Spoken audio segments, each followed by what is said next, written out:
اللہ الرحمن الرحیم الحمد لولیہ والصلاة علی نبیہ اما بعد۔ رمضان کا مبارک مہینہ، اس کی آمد ہے۔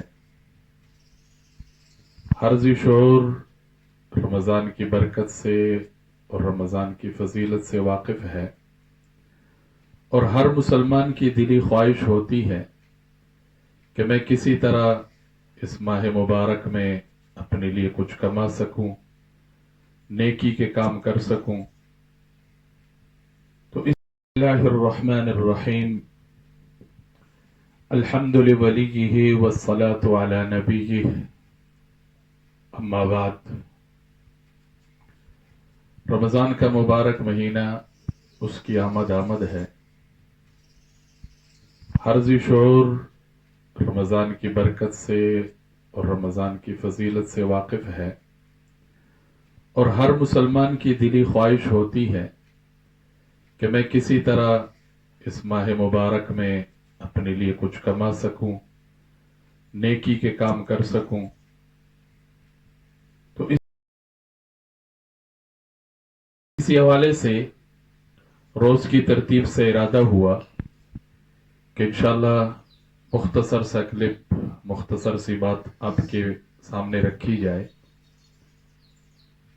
سب سے پہلے میں خود اس پر عمل کرنے کی کوشش کروں گا، پھر جتنا ہو سکے ہم ان معمولات کو اور ان کاموں کو اپنے زندگی میں لے آئیں، تو رمضان کا یہ مبارک مہینہ ہم سب کے لیے رحمتوں کا مہینہ بن جائے گا، ہم سب کے لیے مغفرت کا اور برکتوں کا مہینہ بن جائے گا۔ رمضان کے مہینے کو حضور نبی کریم صلی اللہ علیہ وسلم نے 3 حصوں میں تقسیم فرمایا۔ اب صلی اللہ علیہ وسلم نے ارشاد فرمایا، اس مہینے کا پہلا عشرہ، دوسرا عشرہ، تیسرا عشرہ۔ پہلا عشرہ رحمت ہے، دوسرا عشرہ مغفرت ہے، اور تیسرا عشرہ نجات من النار کا ہے۔ جب آپ صلی اللہ علیہ وسلم نے اس مہینے کو یوں تقسیم فرمایا تو مجھے اور آپ کو پہلے عشرے میں کیا کچھ کرنا چاہیے، زیادہ سے زیادہ کس پر زور اور کس پر توجہ ہو، دوسرے عشرے میں کس پر توجہ دینی چاہیے، اور تیسرے عشرے میں کس پر توجہ دینی چاہیے۔ اب سب حضرات اپنے طور پر اعمال میں لگے ہوتے ہیں، لیکن بعض اوقات ہوتا یہ ہے کہ وقت کم ہوتا ہے اور کام زیادہ کرنے ہوتے ہیں، تو بندہ یہ نہیں تعین کر سکتا کہ اب میں کون سے کام کروں اور کون سے کام چھوڑوں، کون سا کام زیادہ کروں اور کون سا کام اگر کم بھی رہ جائے تو کوئی مسئلہ نہیں ہے۔ تو پہلے عشرے کے آپ کے سامنے آج میں 11 اعمال کی فہرست رکھوں گا، اور پھر انہی 11 اعمال کے اوپر مختصر سی بات ہوگی روز کی ترتیب سے۔ پہلا عمل جو لازمی ہے وہ تو روزہ ہے، روزہ رکھنا۔ اب صلی اللہ علیہ وسلم میرے اور آپ تک یہ پیغام پہنچا گئے۔ اللہ فرماتے ہیں الصوم لی وانا اجزی بہ۔ دوسرا عمل کثرت تلاوت، قرآن کا اور رمضان کا آپس میں بڑا جوڑ ہے۔ تیسرا عمل ذکر اذکار ہے۔ چوتھا عمل دعائیں ہیں۔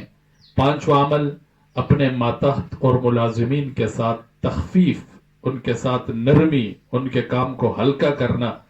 چھٹا عمل صدقہ خیرات ہے اور دوسرے مسلمانوں کی غمخواری ہے۔ ساتواں عمل اگر اللہ توفیق دے رمضان کا عمرہ، بہت بڑا عمل ہے۔ آٹھواں عمل تراویح ہے جو رمضان کے مہینے میں عشاء کی نماز کے بعد پڑھی جاتی ہے۔ اور نواں عمل نوافل کی کثرت ہے، کثرت سے نوافل کا اہتمام کرنا۔ اور 10واں عمل دین کی محنت کرنا۔ اور 11واں عمل تمام کے تمام اعمال کو چند صفات کے ساتھ ادا کرنا، 6 صفات کے ساتھ ادا کرنا۔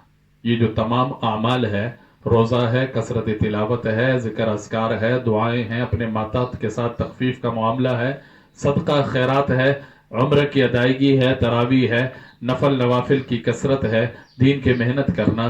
اب ان تمام اعمال کو 6 صفات کے ساتھ کرنا۔ آج کے اس درس میں اتنی بات ہم ذہن میں رکھیں، ایک فرست ہم ذہن میں رکھیں.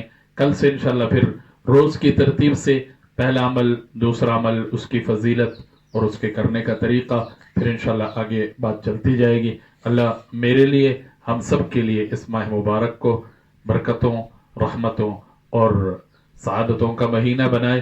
اور جیسے حضور نبی کریم صلی اللہ علیہ وسلم کی دعا ہے، اللہ ہم سب کو یہ مہینہ صحت کے ساتھ، عافیت کے ساتھ، عبادات کے ساتھ نصیب فرمائے. وما علینا الا البلاغ.